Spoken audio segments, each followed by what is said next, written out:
एउटा सानो सहरमा रिया नामकी एक महिला थिइन्। उनको सपना थियो आफ्नो समुदायका लागि एउटा सानो पुस्तकालय खोल्ने, जहाँ बच्चाहरूले निशुल्क पढ्न सकुन्। उनले पुस्तकालय खोल्न आवश्यक पर्ने सरकारी अनुमतिका लागि आवेदन दिइन्।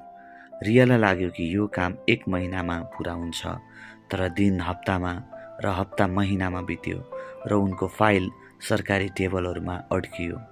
उनी निराश भइन्। उनले प्रार्थना गरिन्, हे परमेश्वर, यो राम्रो काम हो, किन सबै ढिलो हुँदैछ? के तपाईँ मलाई सहयोग गर्न चाहनुहुन्न? उनको धैर्यता टुट्न लागेको थियो।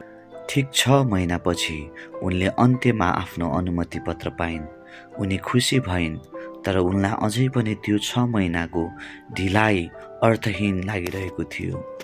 अर्को हप्ता जब उनले पुस्तकालयको लागि ठाउँ हेर्न गइन्, उनले थाहा पाइन् कि उनको सपनाको स्थान ठुलो भाडाको भवन आदिले गर्दा गम्भीर रूपमा क्षतिग्रस्त भएको छ।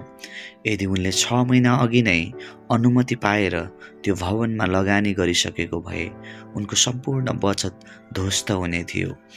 उनलाई बुझ्न समय लागेन, ढिलाइ एउटा अवरोध थियो।